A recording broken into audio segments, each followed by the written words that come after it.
There's a version of Caitlin Clark that casual fans have seen on highlight reels. The long threes, the no-look passes, the crowd celebrations. That version is impressive.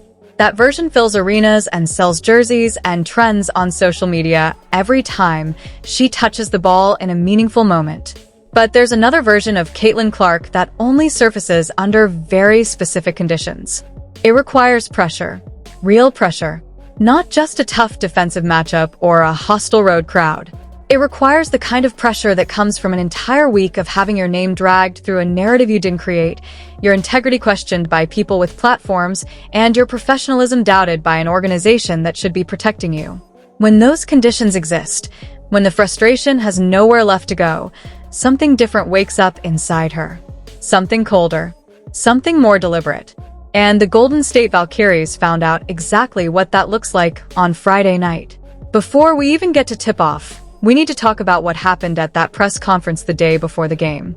Because it set the entire emotional context for everything that followed, and it's been almost completely ignored by the mainstream coverage that preferred to focus on the box score without explaining what produced it.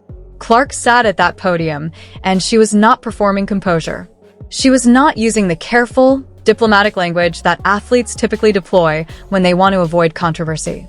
She was direct. She was precise. And she was clearly, unmistakably angry in the way that people get angry when they've spent days watching an inaccurate story gain momentum and finally have a microphone in front of them to correct it. She told the room that she had informed her mother she wasn't going to play the game at 4:47. She told them the media found out at 5:20. She laid out the timeline with the specificity of someone who had been rehearsing those numbers in her head all week, turning them over and over, waiting for the right moment to put them on the record.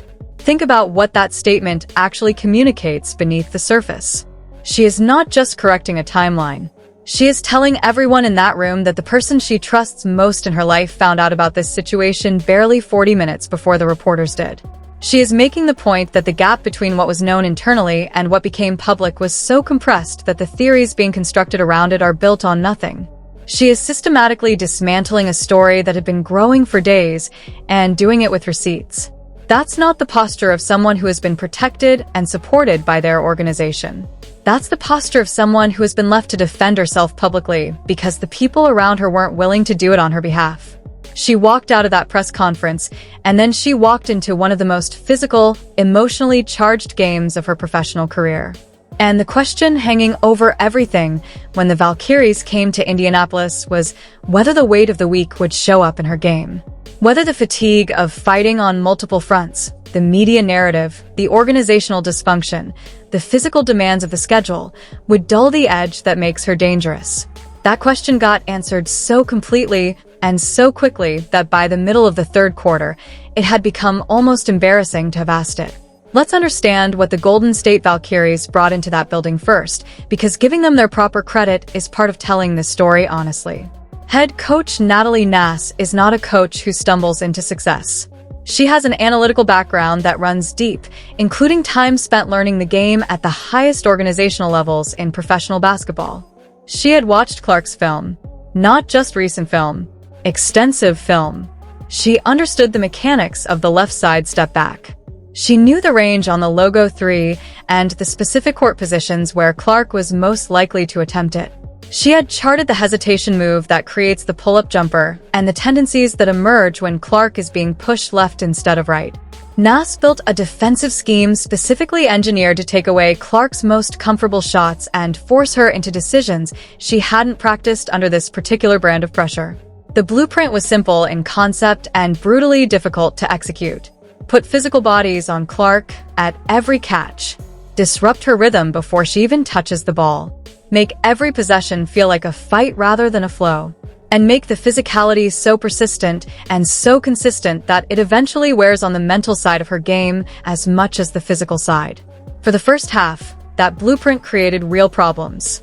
Clark was absorbing contact on catches. The timing of her pull-ups was getting disrupted. The transition opportunities that she normally converts into momentum-shifting plays were being compressed by the defensive attention. The Valkyries were making her work for everything, and there were stretches where the work wasn't producing the results Indiana needed. The game was physical in the way that playoff basketball is physical. Elbows were making contact. Screens were being set with intent. The referees were allowing a level of contact that on another night, in a different context, might have felt like an invitation to frustration. And then the moment arrived that changed everything.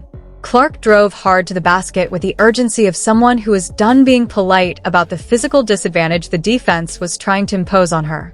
There was contact at the rim, bodies colliding, and in the scramble for the loose ball, the collision with Valkyries forward Janelle Salon crossed a threshold that neither player was willing to simply absorb and move on from.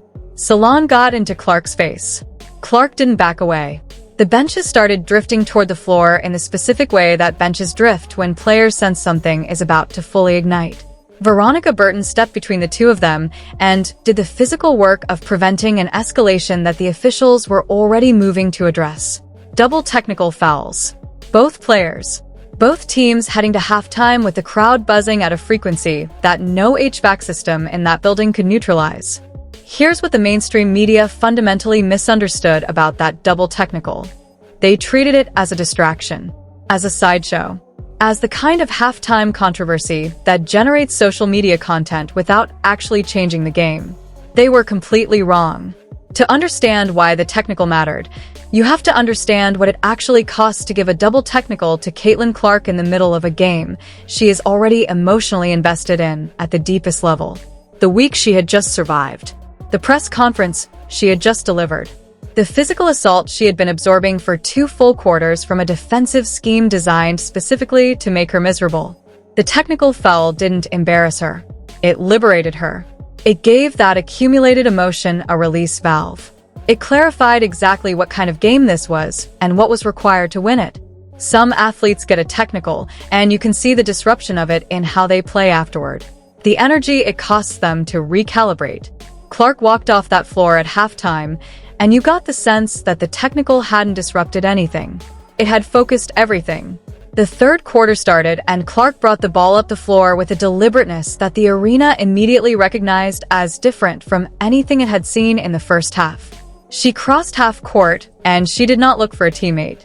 She did not probe the defense with a drive. She did not set up the offense in any conventional sense. She walked directly to the logo, which for those unfamiliar is roughly 33 feet from the basket, a distance that most professional basketball players treat as the outer boundary of reasonable shooting range. She pulled up and let it go. The ball went through the net without ceremony. 48 all. And then she turned. She didn't turn to celebrate with her teammates. She didn't acknowledge the crowd first. She turned to Tiffany Hayes, a veteran guard who has been in this league long enough to have seen everything and still have opinions about what she's watching, and she said something. "We don't have the audio, and it doesn't matter that we don't." The body language was its own language. Hayes responded. The exchange was brief. And Gainbridge Fieldhouse, which had been carrying the tension of a week's worth of frustration and organizational chaos and injury narrative controversy, finally found something to fully release into. The crowd noise at that moment was not just about the shot. It was about everything the shot represented. It was about a player who had spent 7 days fighting a battle she shouldn't have had to fight, standing 33 feet from the basket against the best defensive team she'd played all season, and answering every single doubt with a 2-point swing and a cold stare at someone who had been around long enough to appreciate exactly what they were witnessing. What happened after that shot was what separates players who have great moments from players who reshape games. Clark didn't treat the logo 3 as the climax. She treated it as the opening statement. The defensive scheme that Nas had constructed with such precision over days of film study began encountering a problem it hadn't fully accounted for. Clark was diagnosing it in real time, not based on what she had scouted before the game, but based on what the defense was showing her in the actual live environment of a game that was now being played at an emotional temperature the original schematics hadn't factored in. When the defense collapsed to take away the 3, the passing lanes opened. When it extended to prevent the passes, the driving lanes appeared. When it tried to maintain both, the decision-making became too slow, and Clark was already 2 reads ahead of where the defenders were positioned. The second half became a clinic not just in shot-making, but in the specific kind of basketball intelligence that you cannot install in a player through coaching. Either you see the floor that way or you don't. Clark sees it that way. She finished the night with 22 points and 9 assists. 4 threes on 9 attempts. 46% from the field. A +7 rating across 32 minutes against a team that had beaten everyone it had faced to that point in the season. And she did it while being the most physically targeted player on the floor from the opening possession to the final buzzer. The number that deserves the most attention is actually the assists total. 9 assists reflects how thoroughly the defensive scheme broke down in the second half. When a player is surrounded by that level of physical attention, the natural consequence is usually reduced passing efficiency because the defensive pressure limits the vision and the time available to read the floor. Clark's 9 assists mean that despite the physical load, despite the attention, despite the week she had just survived, she was still finding teammates in better positions than she was in. That's not a box score statistic. That's a demonstration of competitive character under pressure. Aaliyah Boston deserves her own extended moment here because what she did with those Clark passes was not passive. Boston played 29 minutes and was a player transformed from what we've seen in games where the offense doesn't run through Clark. 20 points on 8 of 15 shooting. 16 rebounds, 4 of those on the offensive glass, where she outworked defenders who had already given everything trying to contain Clark on the perimeter. A +15 rating. Boston in the post with Clark feeding her is a matchup that the rest of this league has not solved and may not be able to solve without fundamentally changing their defensive structure. The size and skill combination Boston brings is only fully utilized when she's receiving the ball from someone who can see exactly where she needs it and deliver it there with the timing that turns a contested shot into an open one. On Friday night, she got that. 16 rebounds is a number that tells a physical story too. Boston wasn't just catching good passes and converting them. She was fighting for position, fighting for boards, doing the unglamorous grinding work in the paint that doesn't generate highlight clips but absolutely determines outcomes in close games. A